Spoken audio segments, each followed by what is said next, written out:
Hey guys, what's up? It's the Thinking Cappers. It's Tuesday, and I want to get you on a Week 9 college football game.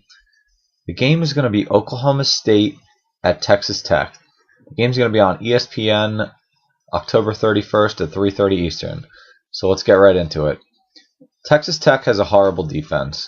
They're ranked 126th out of 127 teams in the NCAA in yards allowed per game.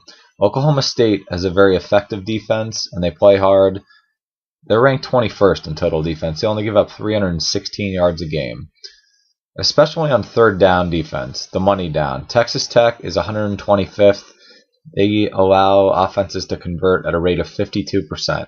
Oklahoma State only allows 31%. Oklahoma State also is second in the NCAA in sacks.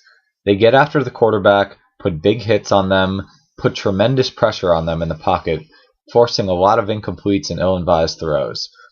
In particular, Emmanuel Agba. For those of you who don't know who this guy is, he's a monster, and come game day, you will know who he is. Number 38, he's a physical specimen. This guy won Big 12 Defensive Lineman of the Year last year, and he hasn't been stopped. He's got a sack in every game, and this guy's can't miss. He's 6'4", 275, and he'll be the one helping up Texas Tech's quarterbacks, because he's a nice guy. Texas Tech, on the other hand, does not have an Emmanuel Agba. They're 119th in sacks, and they never get pressure on the quarterback, let alone sacks. Their pass rush is pretty much non-existent, and to top it off, they're 125th against the run. They give up almost 300 yards a game, and Oklahoma State's pretty much just going to keep running the ball and control the clock in this game. They've done that the past 2 years over Texas Tech, and these games haven't really been close. In 2013, they won 52-34. 2014, they won 45-35. And that pretty much seems to be the blueprint. They get out ahead to a substantial lead early, and in the third and fourth quarter, they just run the ball, take the clock, limit Texas Tech's possessions, and ride the tempo of the game way down. Let's take a look at the offense. Both of these teams move the ball. In particularly, Texas Tech, they have 600 yards a game on average. Oklahoma State, about 480. Texas Tech's also full of big play weapons, but it seems that inside the red zone, they're not very effective. They're barely inside the top 50, where Oklahoma State is awesome.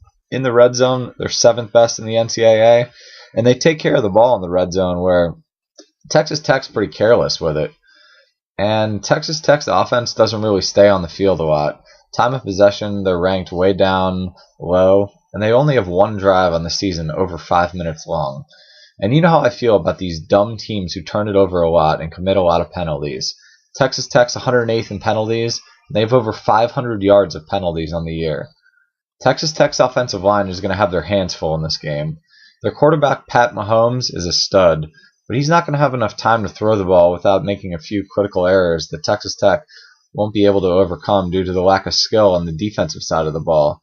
I mean, this defense allowed 45 points and 639 yards to Sam Houston State.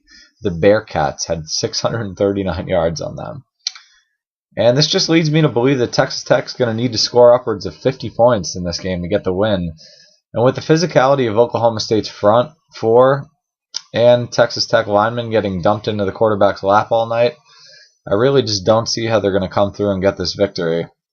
I really think Oklahoma State's going to get a decisive road victory over Texas Tech, 48-38, and it's going to set themselves up nicely for an outside shot for the college playoff. I'm actually going to make another video of another game that I got to finish analyzing. I'm going to have that video out shortly for you guys also. Good luck.